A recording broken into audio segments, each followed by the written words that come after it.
Test ক্রিকেটকে দুই স্তরে ভাগ করতে কমিটি গঠন করেছে আইসিসি। টেস্ট ক্রিকেটে দুই স্তর চালু হলে বর্তমান র্যাঙ্কিং অনুসারে টেস্ট চ্যাম্পিয়নশিপ জেতা দক্ষিণ আফ্রিকা শীর্ষ স্তরে থাকবে। টেস্ট ক্রিকেটে দুই স্তর চালুর সম্ভাবনা যাচাই করতে একটি ওয়ার্কিং গ্রুপ গঠন করেছে ইন্টারন্যাশনাল ক্রিকেট কাউন্সিল আইসিসি।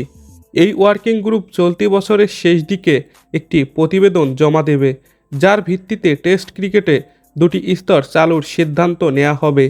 টেস্টে দুই স্তর চালু হলে বাংলাদেশ, পাকিস্তান, ওয়েস্ট ইন্ডিজ সহ র্যাঙ্কিংয়ের নিচের দিকের দলগুলো নির্দিষ্ট একটি সময় পর্যন্ত উপরের দিকে থাকা ভারত, অস্ট্রেলিয়া ও ইংল্যান্ডের বিপক্ষে খেলার সুযোগ পাবে না।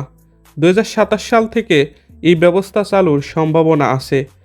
বর্তমানে আইসিসির পূর্ণ সদস্য দেশ হিসেবে টেস্ট খেলতে পারে মোট 12টি দেশ।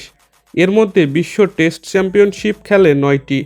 তবে নিচের দিকে থাকা দলগুলোর ম্যাচ প্রতিদ্বন্দ্বিতাপূর্ণ হয় না, আর্থিকভাবে লাভজনক নয়।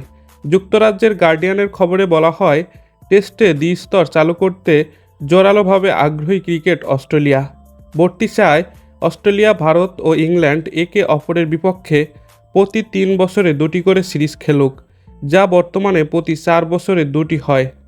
তবে এ ধরনের প্রস্তাবে ইসিবি কিছুটা সংযত থাকতে চাইছে বলে জানিয়েছে সংবাদ মাধ্যমটি। খেলাবাজের ভিডিওটি এ পর্যন্তই। ভিডিওটি ভালো লাগলে লাইক করুন। নিয়মিত খেলার আপডেট ভিডিও পেতে আমাদের চ্যানেলটিকে সাবস্ক্রাইব করে রাখুন।